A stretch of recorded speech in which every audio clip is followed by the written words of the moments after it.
Gloire soit rendue à notre Seigneur et Sauveur Jésus-Christ de Nazareth, vraiment pour tous ces moments de lecture de la parole pour accompagner notre moment d'exhortation vraiment lié vraiment à la repentance que nous avons toujours pour habitude de faire par la grâce de notre Seigneur et Sauveur Jésus-Christ de Nazareth. Donc toute la gloire revient encore à notre Seigneur et Sauveur Jésus-Christ. Toute la gloire revient encore à notre Seigneur et Sauveur Jésus-Christ de Nazareth. Amen. Donc vraiment, nous avons écouté la lecture de la parole de Dieu dans Ésaïe chapitre 59 à partir du verset 1 jusqu'au verset 18 où vraiment le Seigneur nous détaille exactement, alléluia, il nous détaille vraiment exactement ce qui se passe. Et lorsque nous avons parcouru la lecture vraiment de ce passage biblique, vraiment nous pouvons comprendre ou sortir par la grâce du Seigneur un thème vraiment central dans ce passage qui est vraiment le salut et la délivrance vraiment est loin vraiment des rebelles. Alléluia. C'est très important. Le salut et la délivrance est loin des rebelles, très loin des rebelles, parce que c'est le Seigneur qui apporte le salut. C'est le Seigneur qui apporte la délivrance. Et Dieu ne peut pas apporter une délivrance ou le salut vraiment aux rebelles vraiment à ceux vraiment qui se détournent de la volonté du Seigneur, qui se révoltent contre la volonté de Dieu, à ceux qui méprisent l'Éternel, alléluia, qui méprisent vraiment l'Éternel. Donc vous voyez, donc le salut est loin de ces personnes. La délivrance est loin de toutes ces personnes. Mais le Seigneur, vraiment, nous allons constater qu'aujourd'hui, vraiment, c'est tout le monde cherche toujours la délivrance du Seigneur.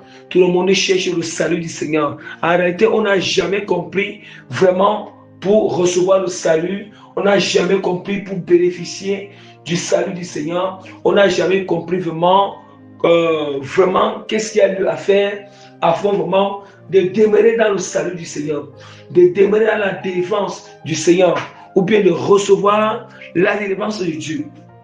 Ouais, le peuple du Seigneur n'a jamais compris ces choses. Nous n'avons jamais compris ces choses. Parfois, nous pouvons les comprendre par la grâce du Seigneur, mais alors, appliquer vraiment ces choses dépasse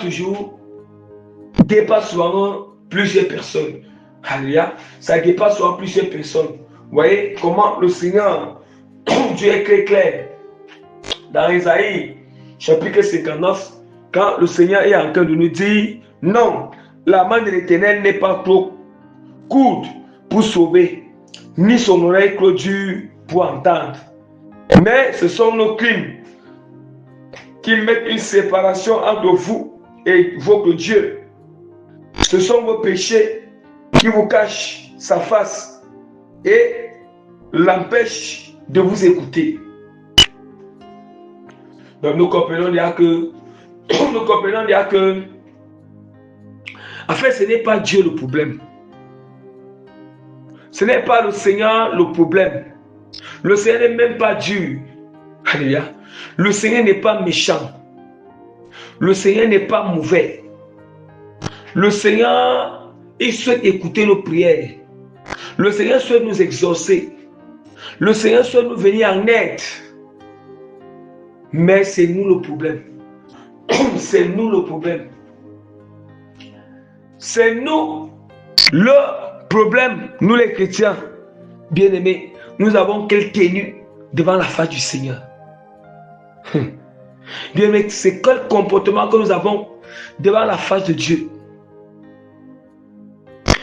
Bien-aimés, c'est quelle pensée que nous avons en nous devant la face du Seigneur. Ah, bien-aimés. Bien-aimés, nous n'avons jamais entendu nous n'avons jamais entendu comment le Seigneur, comment Dieu disait que vraiment, quelque part, le Seigneur dit que il va vraiment choisir les sacrificateurs selon son cœur. La même manière qu'il avait choisi David qui était selon le cœur du Seigneur. Ah, bien aimé. Quand nous entendons que Dieu vraiment, il choisit les gens selon son cœur, ce n'est pas parce que ces gens-là sont parfaits. Non, ils ne sont pas parfaits. Mais en réalité, ce sont des cœurs qui craignent l'Éternel. Les cœurs humbles devant le Seigneur. Les cœurs qui craignent Dieu. Ce sont les cœurs qui rejettent le mal. Des cœurs qui ne conçoivent pas le mal. Qui ne conçoivent pas le mal. Qui rejettent le mal. Qui repoussent le mal. Qui ne laissent pas que le mal domine. Qui ne laissent pas que le mal domine. Ce sont des cœurs. Lorsque ce cœur se rend compte que je me suis trompé, ça rend compte, je me suis trompé sur certaines choses. Je me suis trompé sur ce qu'on m'a dit. Je me suis trompé sur ma conception des choses. C'est un cœur qui se répand rapidement. C'est un cœur qui s'humilie devant la face du Seigneur afin d'implorer la miséricorde de Dieu. Afin d'implorer la miséricorde du Seigneur. Bien-aimé, la parole de Dieu est très claire. Que ce sont nos péchés qui dressent une barrière. Nos péchés qui empêchent que le Seigneur ne nous écoute pas. Qui cachent, qui fait que la face de Dieu est cachée. Bien-aimé. La lumière de Dieu ne peut pas luire dans nos vies. La lumière du Seigneur ne peut pas éclairer dans nos vies. Ça ne peut pas. Ça ne peut vraiment pas éclairer dans nos vies. Ah oui.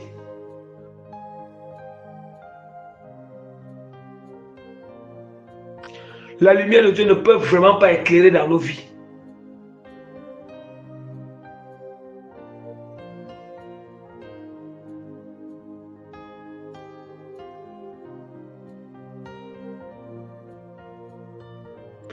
Et le Seigneur est très clair. Car vos mains sont souillées de sang et vos doigts de crime, vos lèvres profèrent de mensonges, votre langue fait entendre l'iniquité. Vos lèvres profèrent le mensonge. Bien-aimé. Ah, bien-aimé. Tellement que lorsque les gens ont cette facilité de proférer le mensonge, cette facilité de mentir, bien aimé, le mensonge n'est pas seulement que un mensonge pour faire du mal. Même le mensonge pour toujours se montrer sage. Le mensonge pour toujours. Parfois, le mensonge pour toujours couvrir nous-mêmes. Le mensonge pour que nous nous faisons passer comme des gens justes. Nous nous faisons passer comme des gens transparents. Nous nous faisons passer comme des gens bien-aimés. Or, quand on se fait passer comme une personne que nous ne sommes pas à l'intérieur, c'est le mensonge, bien-aimé. C'est le mensonge parce que nous le faisons passer comme une autre personne devant la face de nos coprochants. Ça, c'est le mensonge. Parce que en réalité, En réalité, comme on dit même, l'hypocrisie est un peu comme aussi, le mensonge est comme aussi une autre forme d'hypocrisie. Une autre forme d'hypocrisie. Vous voyez? Une autre forme d'hypocrisie parce que lorsque nous nous recouvrons face devant notre prochain, vraiment, nous montrons une autre face. Mais dans notre cœur, ce n'est pas ça que nous consommons dans notre cœur à l'égard de notre prochain. Ce n'est pas ça. Ça, ce sont des choses vraiment bien-aimées, des choses vraiment qui empêchent que le Seigneur agisse dans nos vies. Ça, ce sont des choses vraiment qui empêchent le Seigneur d'agir dans nos vies. Nous devons comprendre une chose. Soyons ceux-là, bien-aimés, qui sont transparents, qui sont transparents. Soyons ceux-là qui sont directs. Soyons ceux-là, bien-aimés, qui ne font point semblant. Alléluia. Qui ne font point semblant. Ça ne sert à rien à nous-mêmes de faire semblant et puis c'est notre vie spirituelle qui est en train d'être vraiment altérée. Vous voyez? Altérée vraiment. Notre marche avec Dieu, notre relation avec le Seigneur, nous mettons cela en péril. Nous mettons cela en péril parce que la parole de Dieu est très claire. Si nous n'aimons pas notre prochain, que nous voyons, comment est-ce que nous allons dire que nous aimons Dieu, bien-aimé? Comment est-ce que nous allons dire que nous aimons Dieu? Comment est-ce que nous allons dire que nous aimons le Seigneur? Ça veut dire que nous-mêmes, nous sommes hypocrites avec Dieu. Parce qu'en réalité, on ne tient pas compte que Dieu voit ce qui est dans nos cœurs. On ne tient pas compte que le Seigneur peut nous observer. On ne tient pas compte de tout cela, bien-aimé. Oui, on ne tient pas compte. Bien-aimé, soyons des gens qui ne font pas semblant. Quand ça ne va pas, ça ne va pas. On ne peut pas faire que ça ne va pas, mais nous voulons forcer. Nous voulons forcer, bien-aimé, à se faire passer comme d'autres personnes. Nous voulons forcer, bien-aimé, à paraître autrement, bien-aimé. Nous voulons forcer. Non, on ne force pas. On dit que le Seigneur a été très clair. Le Seigneur a été très clair que vraiment, si nous savons que quand nous voulons prier, nous voulons donner une offrande ou un sacrifice et que nous savons qu'on a quelque chose qu'on connaît au prochain, laissons d'abord cette offrande et allons d'abord se réconcilier avec notre frère ou notre sœur. La parole de Dieu est encore très claire. Le Seigneur dit que vraiment, c'est vraiment notre prochain nous a offensé, nous a fait quelque chose. Bien aimé, on doit d'abord l'appeler et puis lui parler. S'il n'écoute pas, on doit appeler vraiment 2 ou 3 témoins. 2 ou 3 témoins vraiment. S'il n'écoute pas toujours, on le dit à l'église. Et s'il n'écoute pas, on doit le considérer comme un païen. Parce que le Seigneur, il savait que Dieu savait. Parce que le Seigneur, il savait qu'il y aura certains moments qui vont arriver que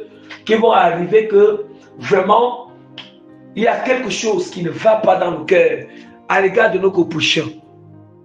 Si nous voyons que nous ne voyons qu'on peut gérer la chose peut passer. Gloire soit rendue au Seigneur.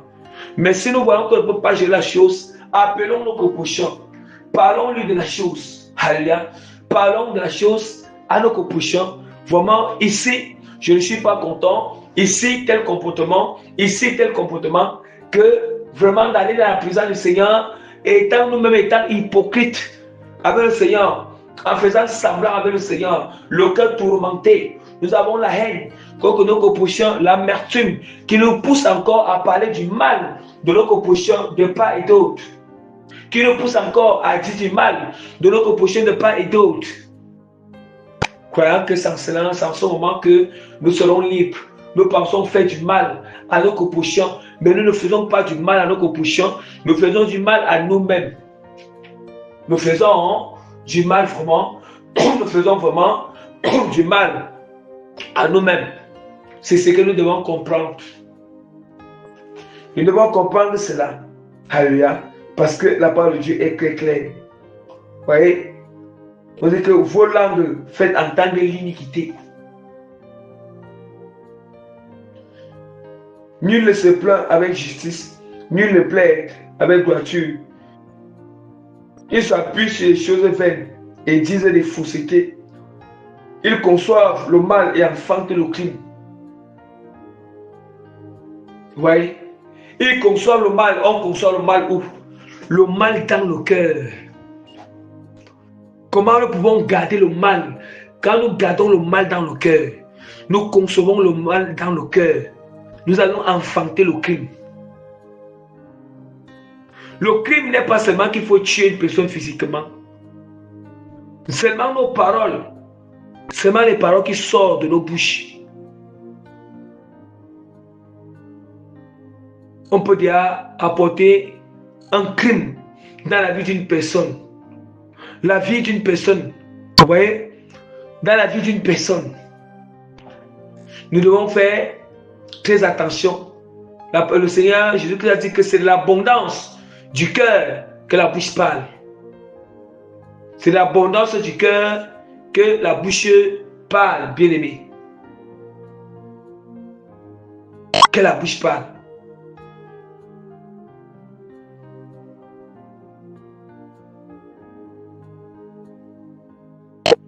C'est de l'abondance du cœur que la bouche parle.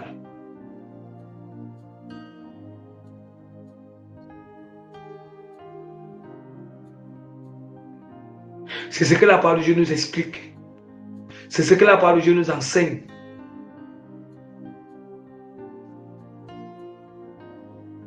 Donc nous devons revoir. Chaque chrétien doit vraiment revoir vraiment l'état de son cœur. Examiner l'état de son cœur. Faire vraiment une retrospection. Vraiment dans notre vie. Observer notre cœur. Voir vraiment l'image de notre cœur.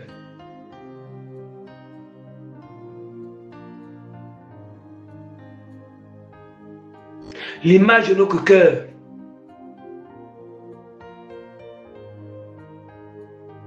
Vous savez, le plus grand combat, c'est de veiller. Veiller à ce que le mal ne demeure pas dans notre cœur. Veiller à ce que le mal n'entre pas dans notre cœur. Et si même le mal a entré dans le cœur, on doit faire tout et pour tout pour que le mal sorte du cœur. Parce que si le mal ne sort pas du cœur, c'est très grave. C'est très grave. C'est très grave. Si le mal ne sort pas de notre cœur, c'est très grave. Toutes les paroles, toutes les pensées, et toutes les paroles, toutes pensées et tout ce que nous pouvons parler, ça ne sera que le mal. Ça ne va que refléter ce qu'il y a dans le cœur. Notre comportement ne va que refléter ce qu'il y a dans le cœur.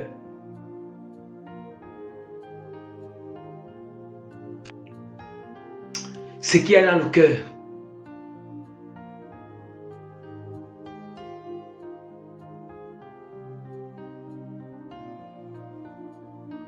C'est très important. Oui. La parole de Dieu est très claire. Est très claire.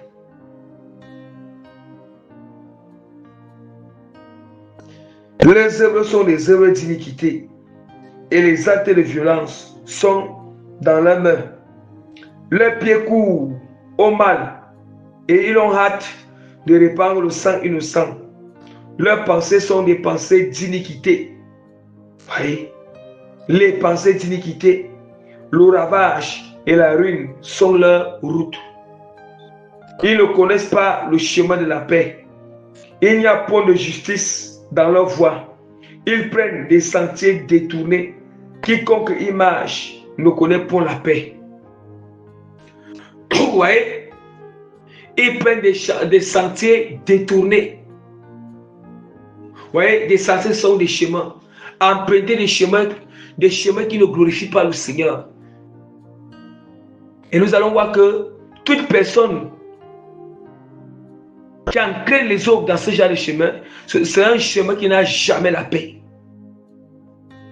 Un chemin qui n'a jamais la paix. Vous voyez, bien aimé, on peut se dire que nous empruntons un chemin de péché. Oui, on peut se sentir à l'aise ou un peu en joie sur un chemin de péché qu'on emprunte. Mais en n'oubliant pas que les conséquences de ça, nous prouvera que les conséquences liées à ça ne nous donnera point la paix. Parce qu'on dit que ces chemins-là, ce sont des chemins qui ne donnent point la paix. Ça ne donne point la paix.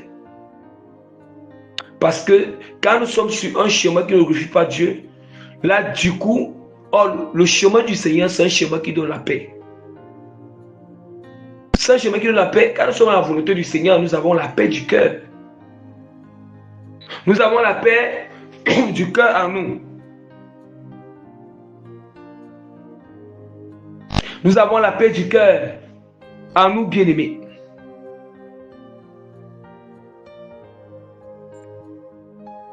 Oui. C'est pourquoi l'arrêt de délivrance est loin de nous et le salut ne nous attend pas. Est-ce qu'on entend? C'est pourquoi l'arrêt de délivrance est loin de nous. Dieu ne peut pas décréter une autre délivrance au ciel. Jamais. Nous allons beau prier, on va beau prier l'Éternel de nous venir en aide. Mais si on n'améliore pas nos voies, si nous ne changeons pas, nous ne retournons pas vers l'Éternel, bien-aimés, si nous ne nous repentons pas sincèrement, si on ne se détourne pas de nos péchés, on ne se détourne pas de la méchanceté du cœur, on ne se détourne pas du mal qui est dans le cœur, on ne se détourne pas les ténèbres qui est dans notre cœur, on ne se détourne pas, bien-aimé, l'hypocrisie qui est dans nos cœurs, le semblant, bien-aimé, on ne se détourne pas, bien-aimé, du manque de sincérité qui est dans le cœur, le manque de pardon qui est dans le cœur, le manque de transparence. Nous ne nous détournons pas, bien-aimé, de la malice, la ruse, bien-aimé, la ruse, la malice, la tromperie, bien-aimé, bien-aimé.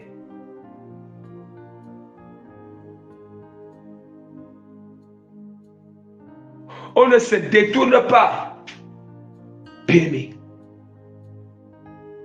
Or, la malice et la ruse, la malice autant pour moi, la ruse, c'est toujours une manière c'est toujours une manière que, en fait, ce sont les choses, ce sont les aspects du diable. Ce sont les aspects vraiment du diable.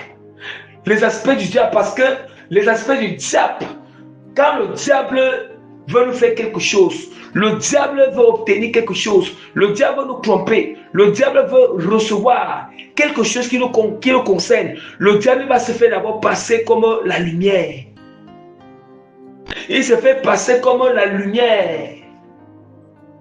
Le diable se fait passer comme la lumière. Il fait comme si il était avec toi, bien-aimé. En réalité, juste après, il sait de quoi ce qu'il fait. Le diable sait de quoi ce qu'il fait. Bien-aimé, voilà que nous devons faire attention. Nous devons faire beaucoup attention. Nous devons faire beaucoup attention. Nous servons Dieu. Nous ne servons pas le diable, mais nous servons le Seigneur. Si Dieu nous a appelés à nous servir, servons le Seigneur dans la voiture. Servons le Seigneur dans l'unité. Servons le Seigneur dans la transparence. Servons le Seigneur dans la justice. Servons le Seigneur. Si notre prochain nous fait quelque chose, si on voit qu'on peut pardonner, on peut laisser la chose passer, on laisse passer. Si on voit que vraiment la chose dérange dans le cœur, appelons notre prochain et puis interpellons-le. Interpellons-le, bien-aimé. Et aussi quelque chose que je voudrais aussi noter. Lorsque nous savons que, lorsque je sais vraiment, c'est très important. Il y a parfois la sincérité est importante. La sincérité est importante, bien-aimé.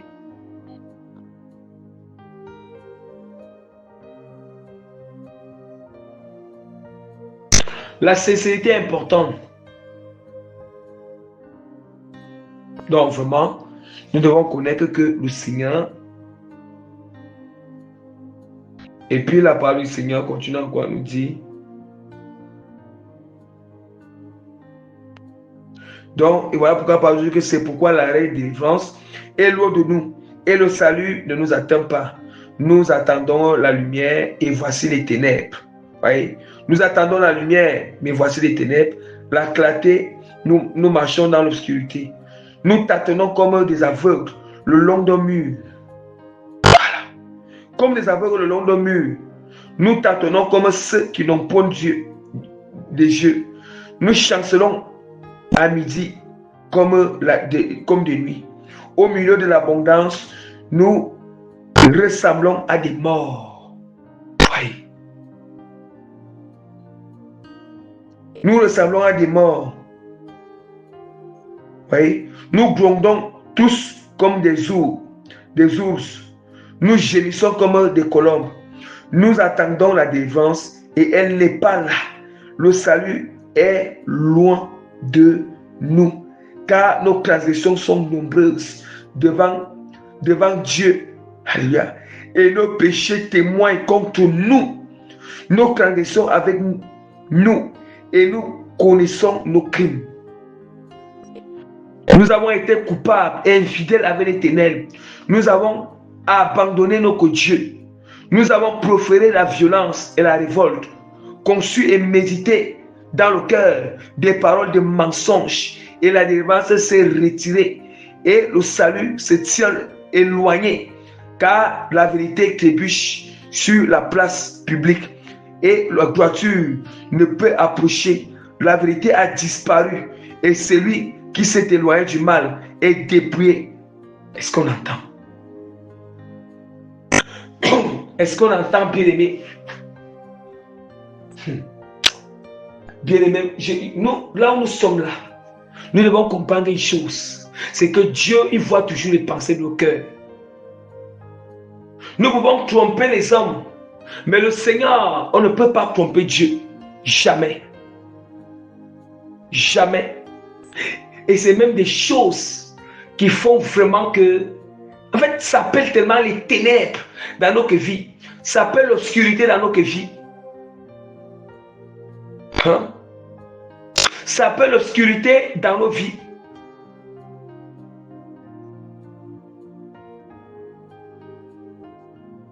Donc vraiment, le Seigneur nous interpelle. Dieu nous interpelle vraiment à se repentir. À se repentir vraiment de tous nos péchés, de toutes nos fautes, de toutes nos erreurs, de toutes nos iniquités. À se repentir de l'état de notre cœur qui ne glorifie pas le Seigneur. À se repentir. Bien-aimé.